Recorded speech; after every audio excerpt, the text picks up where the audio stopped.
Hey guys, jadi sebelumnya pada 2 tahun lalu, saya juga membuka bisnis, dan bisnis saya itu perkembangannya bagaikan roller coaster. Bulan ini penjualan saya mungkin sekarang lagi berada di 10 juta, tapi bulan ke depan turun sekitar 50% sehingga ke 5 juta. Dan siklus perkembangan roller coaster gini berlangsung sampai 1 tahun.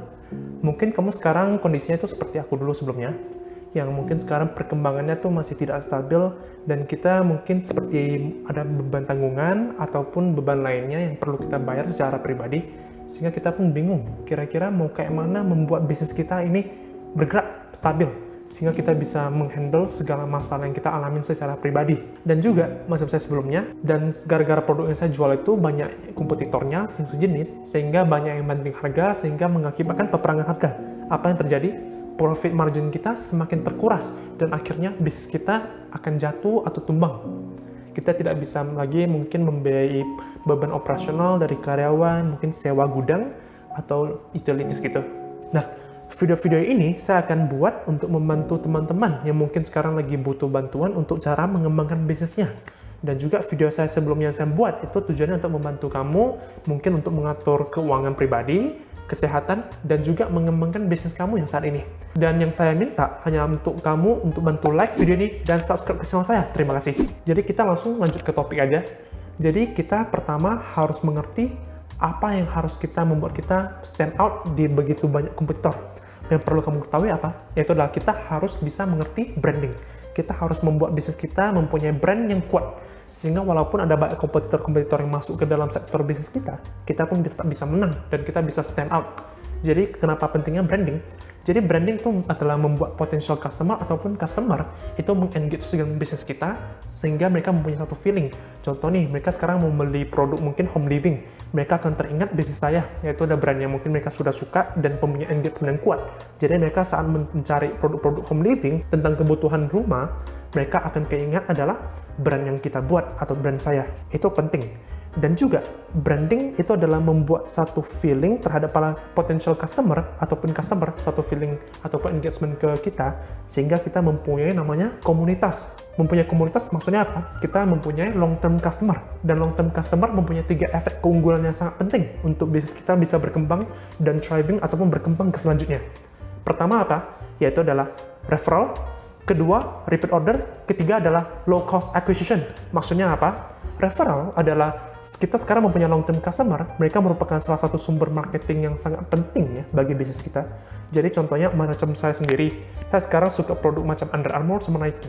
Contoh nih, sekarang mungkin teman saya mau mencari produk-produk pakaian olahraga, mereka tanya ke saya nih, kira-kira mau beli produk apa ya? Saya rekomendasi adalah produk Under Armour.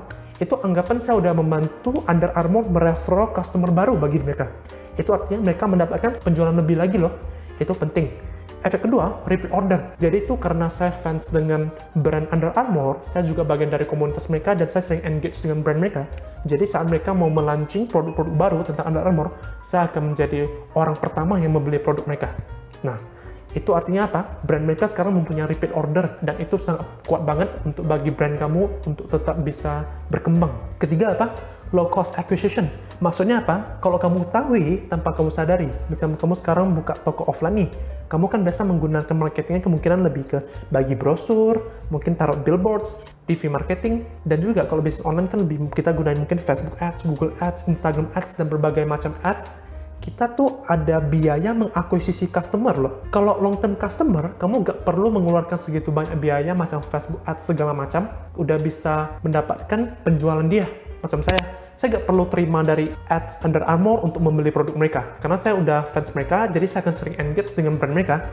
Jadi saat mereka melaunching produk baru, saya udah bisa tahu, oh mereka ada produk baru, saya langsung cek, sesuai saya suka, saya akan langsung beli. Itu ya keunggulannya. Jadi kamu bisa bayangin, jika kamu bisa mendapatkan long term customer melalui branding, maka kamu bisa membuat bisnis kamu ini menang dibanding kompetitor lain. Walaupun ada masuk kompetitor baru, kamu akan tetap menang. Kamu pasti tanya aku, bagaimana kita membuat branding? Ada 2 hal utama yang perlu kalian perhatikan. Pertama adalah dari content marketing, sama kedua adalah product development. Jadi saya masuk dulu ke content marketing ini. Jadi untuk membuat satu branding, kita pertama dulu perlu pikir konten apa yang perlu kita buat untuk bisa membuat calon customer atau customer kita engage dengan brand kita. Misalnya sekarang macam saya contohin kayak Gymshark nih. Kalau kamu tahu itu kan perusahaan fitness yang menjual pakaian gitu, menjual clothing gitu yang khusus fitness. Jadi konten-konten mereka itu mereka membuat sangat engaging bagi para long-term customer ataupun calon customer yang saat melihat konten mereka lihat, wow, jadi mereka tuh bagaikan komunitas yang sangat besar berbasis dengan para fitness. Jadi orang jika mau melakukan fitness ataupun berbasis mungkin khususnya bodybuilding gitu, mereka akan keinginnya adalah Gymshark ini. Jadi saat mereka memposting konten-kontennya, mereka fokusnya di bagian weightlifting dan bodybuilding semuanya. Jadi orang-orang yang mungkin lagi hobi fitness, terutama bodybuilding sama weightlifting gitu, mereka akan lebih pilih Gymshark kebanding brand lain. Karena mereka udah membuat satu sense of engagement, kontennya itu udah pas banget dengan brand mereka. Nah, jadi kamu harus pikir dulu nih, kira-kira bisnis kamu ini, visi kedepannya tuh pengen menjadi apa gitu. Kamu mungkin sekarang bilang mau jadi leader of industry di satu sektor nih. Kamu harus pikir dulu, kira-kira apa yang kamu mau jadi dulu ya, itu. Oh ya, sebelum mulai kelas selanjutnya, saya mau minta bantu kamu untuk share video ini ke teman-teman kamu ya. Dan saya percaya video ini pasti akan sangat membantu. Kedua apa? Yaitu adalah product development. Maksudnya product development apa? Jadi kita harus tahu dulu. Selain konten produk yang harus kita maksimalkan, kita juga harus memperhatikan psikologi dari pembeli. Seperti tujuan dari orang membeli produk kamu. Jadi setiap orang membeli produk pastikan ada tujuannya. Entah itu karena produknya praktis, gampang digunakan, ataupun bisa dipamer. Macam mungkin Ferrari, Lamborghini gitu bisa dipamer sehingga untuk meningkatkan status sosialnya. Jadi kamu harus bisa men-solve problem dari para calon customer ini. Jadi kamu harus mengerti apa? Kamu harus mengetahui pain point mereka. Mereka sekarang membutuhkannya apa nih? Kamu harus pikir cara produk kamu harus sesuai, kontennya harus sesuai dengan pain point mereka. Mereka sekarang membutuhkan apa? Kamu ya cari konten, produknya sesuaikan dengan kebutuhan mereka.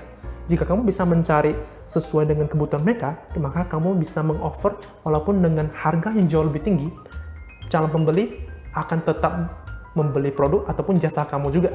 Dan selanjutnya untuk product development ini, kamu harus mengerti juga. Kamu harus menawarkan unique services. Maksudnya apa? Contoh kamu sekarang, macam saya nih sebelumnya, saya akan menjual produk-produk yaitu bisnis dagang. Misalnya orang membeli produk A nih, mencapai harga sekian, saya biasa membelikan bundles ataupun bonus gitu kepada customer-nya. Macam saya sebelumnya, pas awal pandemi COVID gitu, jadi customer membeli produk mungkin berbasis olahraga gitu, saya akan mengasih dia bonus barang yang sesuai, dan saya akan memberikannya masker dan juga surat tanda terima kasih.